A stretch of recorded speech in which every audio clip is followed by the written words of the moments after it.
ছোটবেলার সেই জায়গাগুলো যেখানে প্রতিটা দিন ছিল আলাদা এক গল্প। সেখানে হেঁটে বেরিয়েছি, খেলেছি, অজান্তেই জমিয়ে রেখেছি জীবনের সেরা সময়গুলো। এক সময় এই বিলের বুক ভরা ছিল পানিতে। বর্ষা এলে নৌকা নিয়ে ঘুরে বেরিয়েছি, পানির ঢেউ কেটে সামনে এগিয়েছি নির্ভয়। মামাতো ভাই মামাদের সঙ্গে মাছ ধরেছি, জাল ফেলেছি, খালবিলে হেঁটেছি, হাসি আর আনন্দে কেটে গেছে দিনের পর। তখন মনে হতো এই বিল, এই পানি, এই জীবন চিরকাল এমনই থাকবে। কিন্তু সময় থেমে থাকে না। এই পুকুরটার ভেতর লুকিয়ে আছে আমার শৈশবের কত গল্প। এখানেই প্রথম পানির ভয় কাটিয়েছি, এখানেই শিখেছি সাঁতার। অ্যাবুসেল মামার সঙ্গে কতবার যে গোসল দিতে গিয়েছি, আজ হিসাব নেই। আজ সেই পানিভরা বিল নেই, নৌকাও নেই, মাছ ধরার সেই দিনগুলোও নেই। সবকিছু ধীরে ধীরে বদলে গেছে, আর বেঁচে আছে শুধু স্মৃতি।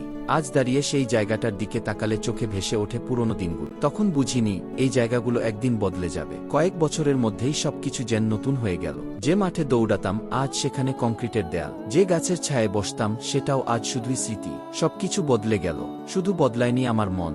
আজও চোখ বন্ধ করলে ভেসে ওঠে। সময় বদলায়, জায়গা বদলায়, মানুষ বদলে যায়, কিন্তু ছোটবেলার স্মৃতিগুলো থেকে যায় চিরকাল হৃদয়ের ভেতর। এই জায়গাটা দেখছেন? এখানে আসলে প্রথমেই মনে হবে আমি কি সত্যিই কোনো শহরের কাছে আছি। চারদিকে কোনো গাড়ির শব্দ নেই, নেই কোলাহল, নেই সেই ব্যস্ত জীবনের চেনাচাপ। হাজারো মানুষের ভিড় থাকলেও কোথাও কোনো অশান্তি নেই, বরং এক ধরনের শান্তির আবেশ ছড়িয়ে থাকে চারপাশে। দূরে চোখ মেললেই দেখা যায় বিস্তীর্ণ সরিষা ক্ষেত, হলুদ সরিষা ফুলে ঢেকে আছে মাঠের পরমার। হালকা বাতাসে ফুলের মিষ্টি গন্ধ ভেসে আসে, মনটা আপনাতেই হালকা হয়ে যায়। মনে হয় প্রকৃতি যেন নিজ হাতে সব ক্লান্তি মুছে দিচ্ছে। এমন মনোরম পরিবেশে দাঁড়িয়ে হঠাৎ করেই শৈশবের স্মৃতিগুলো ভেসে ওঠে। খোলা মাঠ, নির্মল আকাশ আর নির্ভেজাল আনন্দ। তখন মনে হয় যদি সম্ভব হতো এই জায়গাতেই থেকে যাওয়া, শহরের কৃত্রিম জীবনের বাইরে প্রকৃতির এই শান্ত কোলে চিরদিন কাটিয়ে দেওয়ার।